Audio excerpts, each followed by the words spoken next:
Thanks for being here. Subscribe to Cheating Stories Best, so you don't miss new stories. My wife became too cold to me and our children. I didn't understand what the reason was, but one night we went to her corporate party and I realized what the reason was. A homemaker is a person who stays at home while their partner goes to work. Their job includes everything traditionally associated with stay-at-home spouses, such as general house repairs, car maintenance, and lawn care. While a homemaker's partner may occasionally assist with cooking and childcare, the homemaker primarily takes care of these responsibilities. I'm not sure I would have survived this job if it had started when my 3 children were young. We were a family of modest means, so all the kids went to kindergarten while my wife and I tried to earn enough money to maintain a middle-class lifestyle.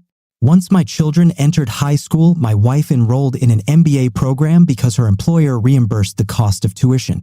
This meant I had to do more to keep the household afloat while she studied and attended classes online and in school.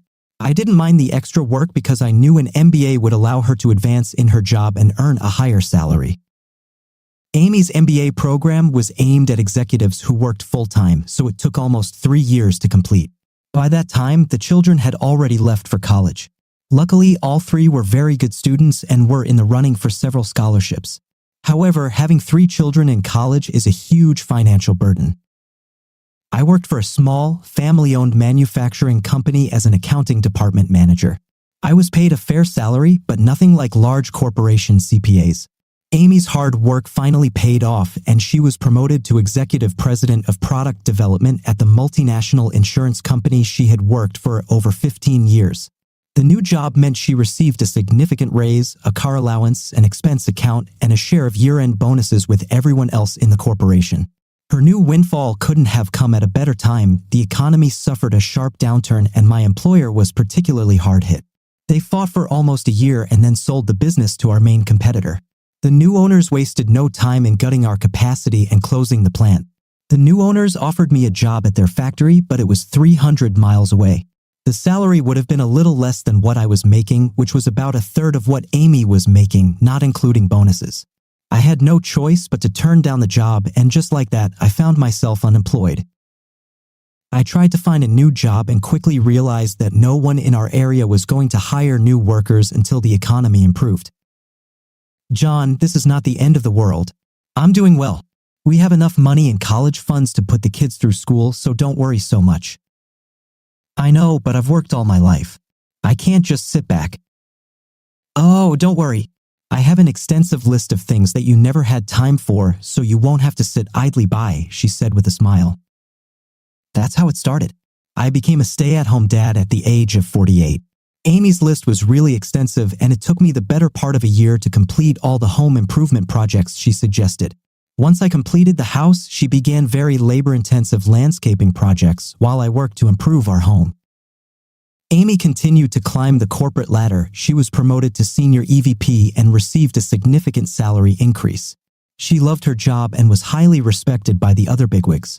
She was often invited to parties and social events where she interacted with the most influential people in the city. Of course, I was required to accompany her to many of these events. I'm not sure when this first started happening, but very slowly I began to realize a change in the way Amy treated me at these events. At first, she insisted that I be attached to her while she flitted around, having short, meaningless conversations with all the important people.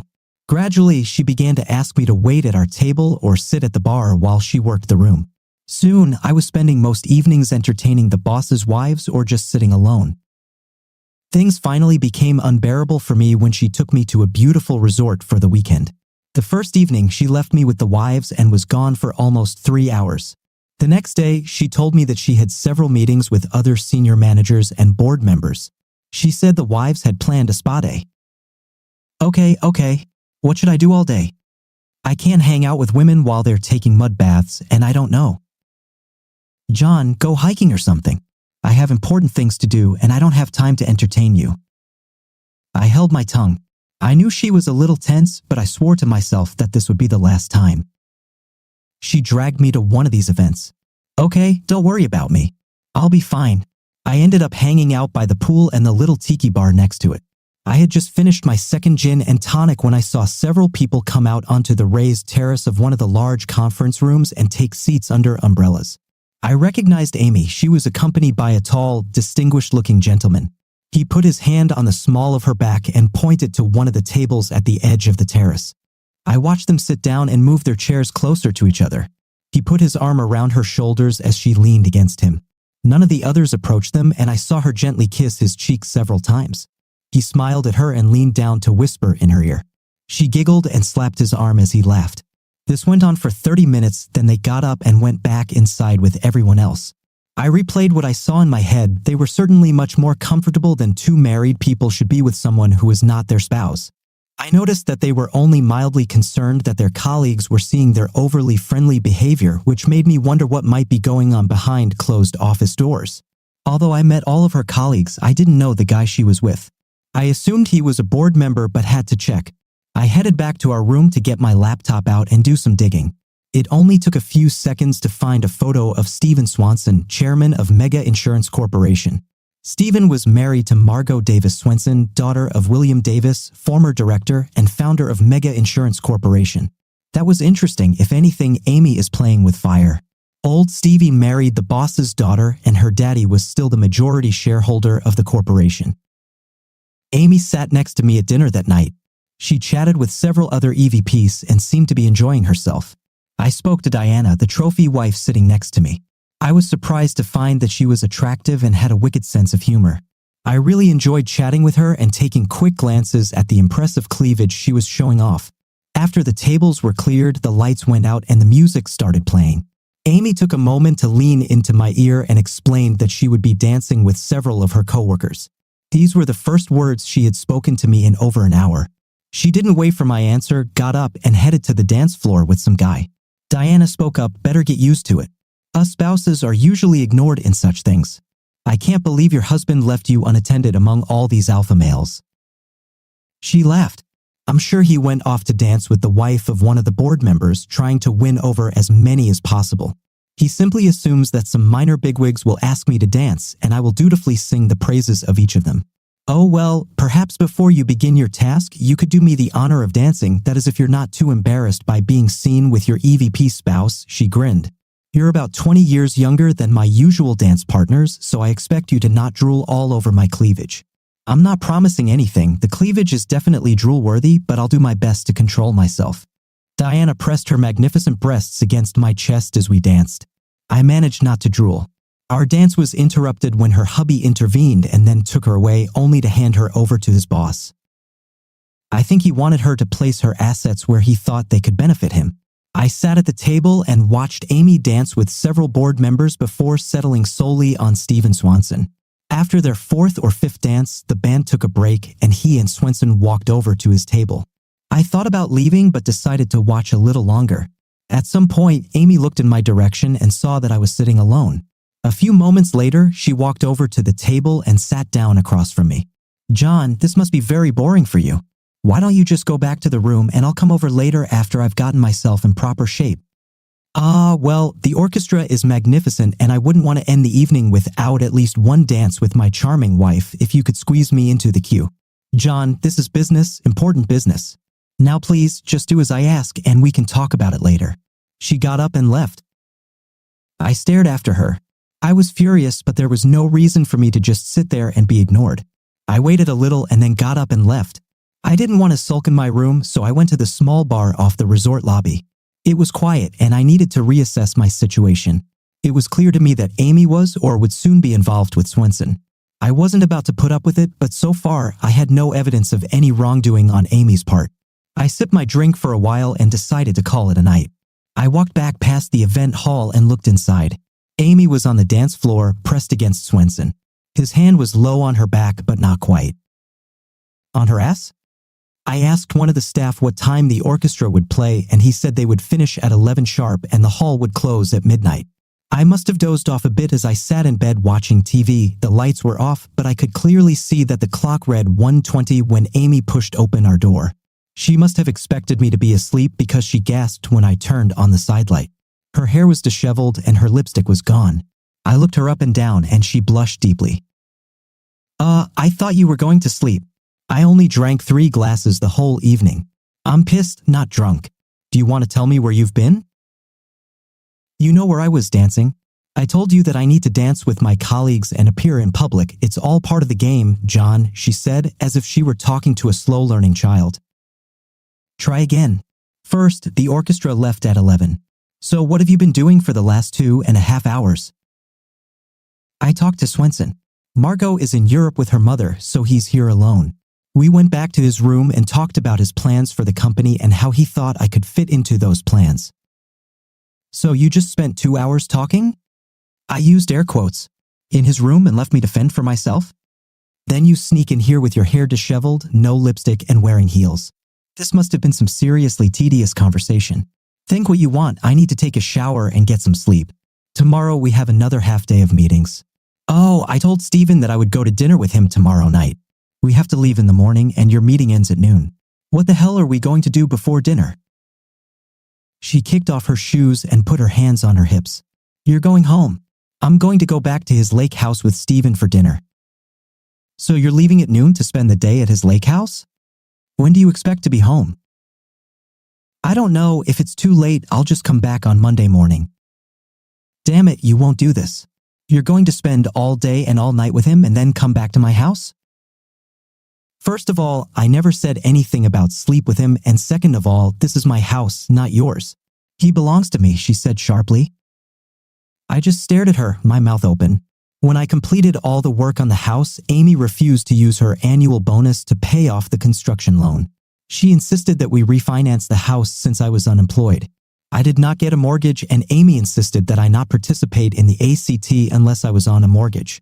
This drove me nuts, but we were planning on moving shortly after I finished all the improvements. I just assumed I'd be back at work and decorating the new house by then, so I let it slide. She stood there with her hands on her hips and a smirk on her face. I got out of bed and started getting dressed. I grabbed my suitcase and threw it on the bed. I yanked open the drawers and began stuffing my clothes into my suitcase. So what now? Are you going to run away? Where are you going to go? You have no home, no job, no money. So where the hell do you think you're going? Amy, I'd rather sleep in my car than let you get away with this crap. I won't be your cuckold. I'll divorce your cheating ass. You're a stupid dude. You have nothing. Your ass belongs to me. I make all the money. Without me, you would be on the street. Now stop being a big baby. Tomorrow I need to discuss this with Steven and he will support me as COO. This will double my salary and triple my bonus at the end of the year. I can buy us a really nice house in a prestigious area. I don't need another house. I want a faithful wife who cares about me, about us, and our marriage. Please, Amy, don't give in to him. You don't have to do this. You can get the job yourself without him. Amy shook her head, looked down at the carpet, and muttered, "It's too late." Then I realized that she had already slept with him. I was already a cuckold. Her plan for tomorrow was much the same. I looked at her with disgust. You slept with him. Oh my God, you killed us. Don't be stupid, John. We can have it all. So I slept with him, no big deal, a quick shower, and I'm good as new. This will all be over by Monday morning, and we will be ready for life. It's just part of the game. I know that in a few days, you will forget about all this. I stuffed the last of my clothes into my suitcase and slammed it shut, grabbed my jacket, and ran out. I jumped into my car and drove away. The phone beeped and chirped. I know I should have been heartbroken, but mostly I was just numb. While I was driving, the traffic thinned out. I turned on the cruise control and leaned back in my seat. I thought back over the past 6 months and realized that Amy began to change shortly after her first promotion. She was consumed by ambition and the desire to be recognized as a success. Now she put power and wealth above all else. She no longer valued love, devotion, family, and fidelity. Now it was all about her, about what she could achieve, about the power she had, and about the money she made. Knowing that she had changed and was no longer the sweet, loving, caring woman I married filled me with sadness. I wiped away a few tears as I mourned the loss of the woman I had loved for 20 years. Monday morning, I woke up terrified. I called the lawyer who worked with me at my old job. He gave me the name of a family law lawyer, and I called the office and told him I was seeking a divorce. Mr. Dixon, Miss Hawk usually represents only those women who are at a severe disadvantage in divorce. These are mostly housewives with unfaithful husbands. I'm not sure why your lawyer told you her name. I am a householder. My wife is a high-ranking leader and an adulteress. There was silence for a moment. Oh my God, this will be her first time. Can you be here by 11:30? I walked into Sally Hawk's office at 11:20. Her secretary broke into a smile when she greeted me. I waited about 20 minutes before an attractive short, dark-haired lady walked into the reception area. "Mr. Dixon, I'm Sally Hawk. Please come into my office." I told her my story and she took notes as I spoke. "So you were a stay-at-home mom for about 2 years?" "I lost my job when my employer sold the company and our business was closed. My wife just got a big promotion and I couldn't find a job in my field. She convinced me to stay home and make improvements to her home. She planned to sell our house as soon as I finished all the renovations and buy a bigger and better house." "Wait, so it was her idea for you to become a stay-at-home dad?" "Yes, she liked that I cooked, cleaned, did the laundry, and set up the house while she was free to pursue her career." "Great. So when did you first begin to suspect that there was a problem in your marriage?" "To be honest, I only recently started to suspect that she was cheating. But looking back, I think it probably started almost a year ago. She admitted her infidelity last weekend, which is why I'm here today." "Mr. Dixon, I'm sorry this is happening to you, but I promise that you will get through this and I will make sure that you were treated fairly in the divorce. So you said that your wife admitted to cheating. Do you have any evidence of this? Did you record her confession?" "No, I didn't write it down. From what I've observed, I'm guessing most of her coworkers know what she's doing." "Okay, although this is a no-fault state, I'd like to get some evidence of her adultery so I can use it as leverage in a settlement. Would you mind if my investigator poked around a little? I use Masters Investigations. Jack Masters is an old friend of mine, and his people are very reliable." "Of course. I think I need to take some money from the bank before she freezes it." "I assume you have a joint account?" "Yes, a small home checking account at Chase that I use. Most of our money is in a managed portfolio that is owned by her. She has several accounts in her name alone." "Okay, when we're done, go to Chase and withdraw everything but $1. Go ahead and deposit the money, but don't tell me where. I will get her investment account frozen and demand the disclosure of all her assets." I was just leaving the bank when Jack Masters called me. "Mr. Dixon, Sally Hawk asked me to call you. Do you have a moment to talk?" I got into my car and locked the door. "Yes, I'm in my car. I parked near the bank." "Sally told me most of the details. My people will start gathering information this afternoon. What are your plans? Are you planning to stay in the house?" "I can't afford to move out until I cash out some of our investment funds." "Okay, you can't make her leave, so I suggest moving to another bedroom and installing a secure lock. I can get someone to do this if you want. In addition, I want to install some surveillance equipment in your home as soon as possible. I'm heading home now. I'll stop and pick up a set of locks and be home in 40 minutes. I installed a lock while the Masters team installed several tiny cameras throughout the house. I moved all my clothes to the room farthest from my old room. I was really happy that I installed a separate small bathroom when I remodeled the top floor. Early that evening, my phone vibrated, alerting me to traffic in my driveway. The new camera gave me a clear view of Amy getting out of the limo, but I couldn't tell if anyone else was in the car. The driver carried the bags inside and then drove off. I was in my new room watching split screens on my laptop while Amy walked around the house screaming my name. She walked into the master bedroom and looked around. When she opened my empty closet, she exclaimed, "Damn." She looked into the bathroom and then left her bedroom. A few moments later, she tried my doorknob. "John, are you there?" "What do you want, John dear?" "Please open the door. Why are all your things missing from our room?" "Your room now, my room is here." "John, are you serious? Why on earth would you want to move out of our room? Now stop this nonsense right now and let me in." "No, you are not welcome in my room. Go take a shower and wash off your lover's stink. I'll meet you in the kitchen when you've cleaned yourself up." I heard a sigh and then she stomped away. On the laptop, I saw her undressing as she headed into the master bathroom. I walked out into the hallway and locked my door before going down to the kitchen. I used the phone to see what was happening in the bedroom. I shook my head when I saw her first put on a bra and then shed it to wear a t-shirt without a bra. I knew what she was trying to do, but that didn't stop me from watching her impressive rack bounce as she walked down the stairs and toward the table I was sitting at. "Look, everything is beautiful and clean, like new. So, are you happy now?" "Happy? Are you kidding me? I may never be happy again. You slept with that bastard, you destroyed us. I'm done with you." She looked shocked for just a moment, then became angry. "Now listen to me, John Dixon. Nothing changed, nothing will change. You need to get over your stupid, jealous snarkiness and stop being like that. Yes, I slept with him, big deal. So what? Who cares? I slept with him and now he has to vote for me when I run for chief. It was just business, nothing more. Now go and move your things back to her bedroom." "How many are there, Amy? How much?" "What? What the hell are you talking about? How many more have you? Were they all for business or were there a few of them just for fun?" "How can you ask me this? Steven is the only one in the world and you know why I did this to him. He was okay, but not nearly as good as you. Really, I'm a little surprised that you can even remember what it's like with me. I mean, let's face it, it's been a long time since we've made love."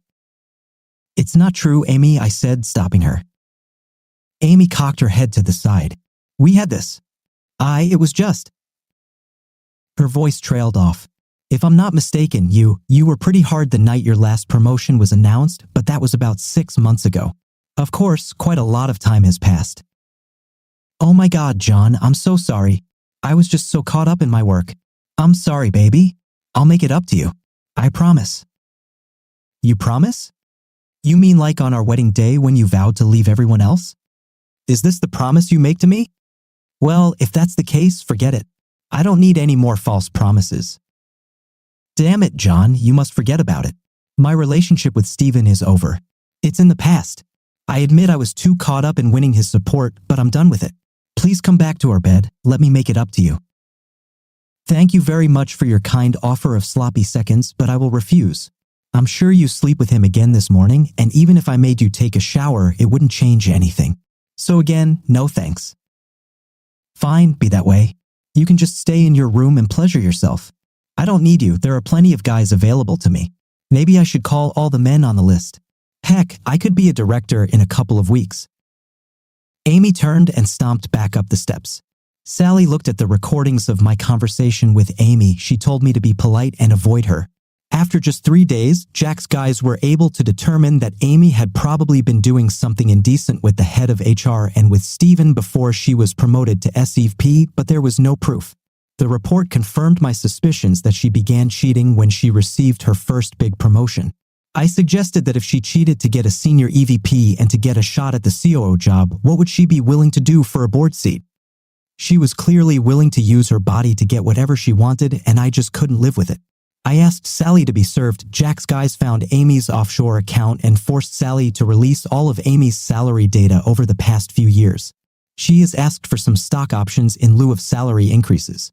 Sally suggested that Amy planned to gradually increase her stake in the company in order to gain a seat on the board of directors. Sally was true to her word. I received half of our stock portfolio and some of the cash from Amy. I will also receive half the price of the house when it sells. So, after paying off Sally, I ended up with about $600,000 in cash and stock. The house was appraised at $650,000, so Amy will owe me about $300,000 when it sells. I won't be rich, but I won't starve either. Sally must have thought I was a normal guy because she introduced me to a recently divorced lady, Carol Hillman, who had gotten a small manufacturing company from her cheating husband when he ran off with his accountant. Sally helped Carol realize that she didn't need a husband, but she desperately needed a good accountant, and she hired me after my first interview. I'd been working for Carol for 3 months when she asked me to review her finances. I helped her figure it out and even filed an amended tax return to give her $3,000 back. She invited me to dinner as a thank you, and I readily agreed. After dinner and 2 bottles of wine, Carol told me that she was lonely and needed male company. At 55, she was still an attractive woman, and I had no other offers, so we became secret friends. It wasn't difficult to keep our special relationship a secret from the other employees. Truth be told, I think I'm falling in love with Carol. I believe that she has fallen in love with me too. So I will have to talk to her soon. About a month after my divorce was finalized, Amy was nominated for the CEO position, and Steven gave a long-winded speech to the board about how wonderful she was, shortly before the vote to approve her. After the promotion, an anonymous email arrived on the phones of all board members. It was Amy's voice saying that she thanked Steven for his support. The board voted to reject Steven's recommendation and reinstate William Davis as director. William's first act in his new/old position was to fire Stephen, his soon-to-be ex-son-in-law. The second thing William did was make his daughter CEO. As chief executive, Margot Davis called Amy Dixon into her office and told her that her services were no longer needed at Mega Insurance Corporation. I was very sorry to hear about Amy's unsuccessful career, and I sympathized with her. As I walked through her lane at the market, the other customers were just as shocked as I was when Amy burst into tears and started throwing groceries at me. The manager fired her on the spot. God, it looks like she's really having a hard time holding down a job. The story is cool. It's good that John wasn't a slob and put her in her place because she was bullying him too much. Write how you like the story, and now we move on to the next one. Now let's hear about the main character's ambiguous actions and his fate. I sit and look at my future ex-wife Laura and my best friend. We've been married for 25 years, and Robert and I have been friends for 23 years. My ex-best friend became a total jerk the moment he first started cheating with my wife. Listen, Steve, you don't need the gun, Bob said. Whatever it is, we can discuss it rationally. You have nothing to fear from me. Please take your finger off the trigger. My Glock 45 lay flat on the armrest of my chair, my finger resting on the trigger. I don't think it will be good for my health after all, I replied. You outweigh me by 60 pounds and are 6 inches taller. I saw pictures in your house with your Navy SEAL buddies. You can break my neck in about 20 seconds. No thanks, I think we'd better sit here until Carol comes. She dropped your youngest off at softball practice and she'll be here soon. Listen, Steve, said my cheating wife, Laura, I don't know what you think is going on. I demand that you stop this right now or I will. What will you do, Laura? I interrupted, waving the pistol. If you stand up, I'll start shooting.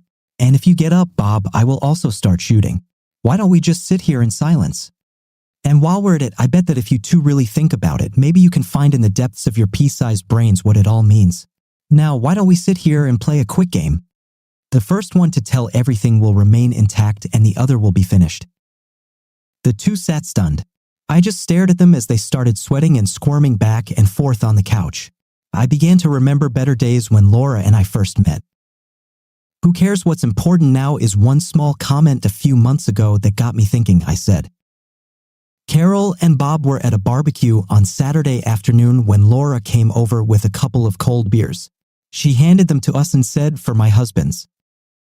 I spit the beer out of my nose when she said that. Bob just grinned. What was it?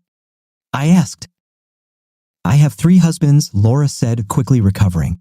She giggled and said, I have a husband at work, a husband at the car depot, and a husband whom I really love. It's you, Steve. I laughed and she kissed me, running her tongue down my throat. She had never done this before and my stomach knotted. I started paying attention to the two of them and I didn't see anything unusual. I started checking security systems and records in the cloud. I pulled out years of archival records stored in the archives and nothing.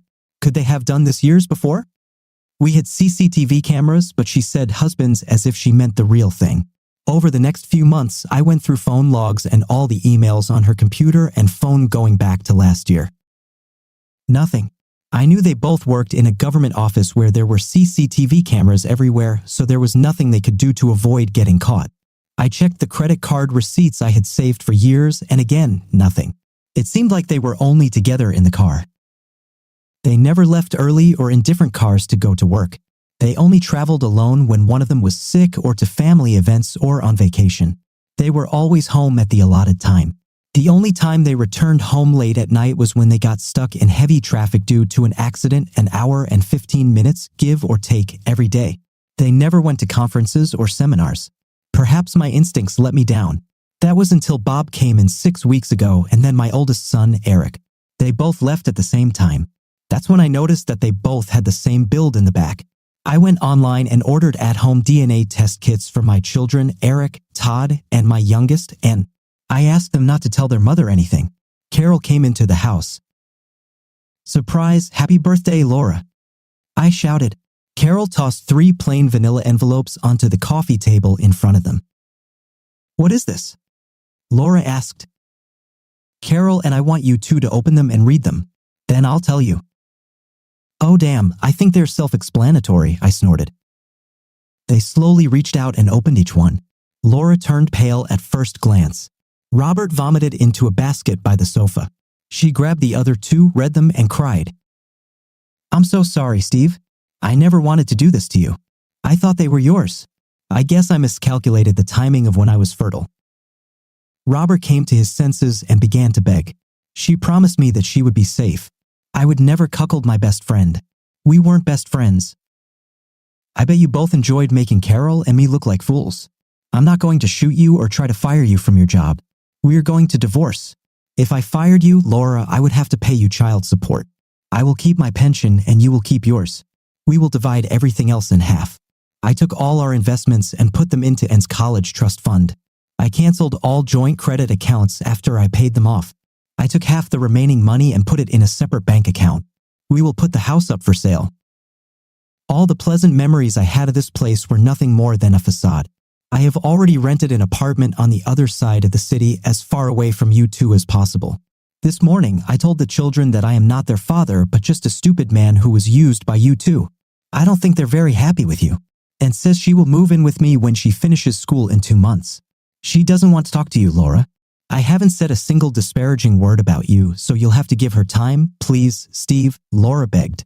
I love you, I always have and always will. I just made a mistake in my cycle. I chuckled and shook my head. Laura, I don't think you really believe the story you're trying to sell me. There's an old saying in the Bronx, it has a sound of its own.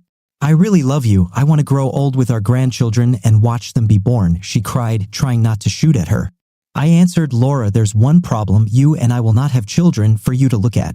As it turns out, I will never have our grandchildren to look up to. You can watch them with Bob. She started crying again and said, I'm so sorry, I never wanted to do this to you.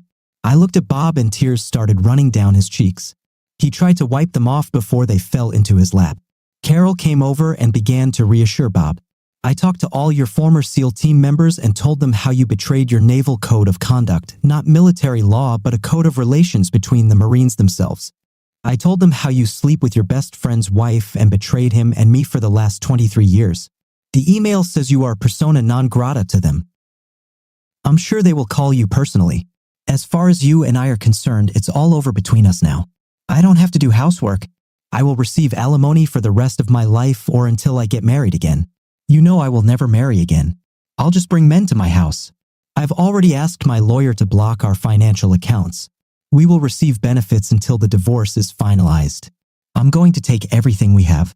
I'm sure my lawyer will crucify you both for what you two did to us, and I will make sure that I play my role in front of the jury as the wronged wife who wasted 23 years of her life on you. The good news is that I sent the DNA information to your parents, Bob. They are thrilled to have 3 more grandchildren. But Laura, I can't say the same about Steve's family. They were absolutely heartbroken that they would never have grandchildren. Laura slid off the sofa, crying in despair. I waved the gun at Bob, help her up. Bob put her back on the sofa. He took her in his arms and sat down next to her, holding her so that she wouldn't slip back to the floor. A man entered the room and asked, Are you Mr. Robert Watkins? Yes, Bob answered. You've been served. He turned to Laura, Mrs. Laura Foster. She just shook her head. He placed the envelope on her lap and took a photo. You have been served. He turned and walked away. Bob, Carol said, This package contains a restraining order against you. You have 2 hours to pack your things and get out of the house. I'm not afraid of you as such, but I don't want to deal with you. I'll have it removed so you can see the children. I think you can move in with Laura. Laura, I want you to go away for the weekend. I'll finish packing and leave on Sunday morning, and you can go home, I told her. Damn it, just think, you could let Bob move in and you could share everything, not just a ride too. Laura burst into tears again. Okay, Bob, we give up. Bob looked confused by this statement. I continued to explain, Carol and I were wondering how you two got away with this for so long. Well, at least until the day she called you one of her husbands. Since it doesn't matter anymore, tell us how you two cuckolded me all these years. Bob sighed and slowly shook his head, saying, In the car, while we were driving back and forth to work, Carol and I looked at each other in disbelief like this. He said in the car, never anywhere else. When did it start? About a year after we started traveling together. We both had stress after a working day and we figured out how to relieve it. Did you need to relieve stress after a hard day at the office and fighting traffic jams? Do you remember that week when I left to take care of my sick sister? You begged me to come home because you were going crazy, and this was just a week later, Laura. What about poor Steve? He was cooking dinner and making sure the house was in order and the kids had their homework done by the time you got home. You know, Steve, maybe we should have had an affair since we were under pressure to always take care of everything by the time they got home, Carol asked. Bob, you insisted on buying a van, so that's why you wanted this. Well, Bob, I think you two will get up and leave now. As for me, I never want to see you again. You and Carol have children, so I guess you two still have children to raise. I will no longer attend family gatherings since you and Carol have children and you and Laura have children together. This will make the party interesting without me. Bob looked at me and said, Steve, I'm sorry that I was your children's biological donor, but you are their real father. Somehow this doesn't make me feel better. Now you two leave. Laura, you can come back on Sunday. Carol helped me pack your bag for the night and your parents are waiting for you. I was sitting in my chair, drinking my Jack and Coke when I felt soft hands rubbing my shoulders. You have so much tension in your shoulders, she said, leaning over me and whispering in my ear, I want to take it all off pressure. How about a little revenge sleep? The divorce passed and Bob moved in with Laura. It didn't last long. It's interesting that they stopped driving. I continued to see Carol. Thank you for still being here. Please write your opinions on these stories because we really care about them. See you in the next video.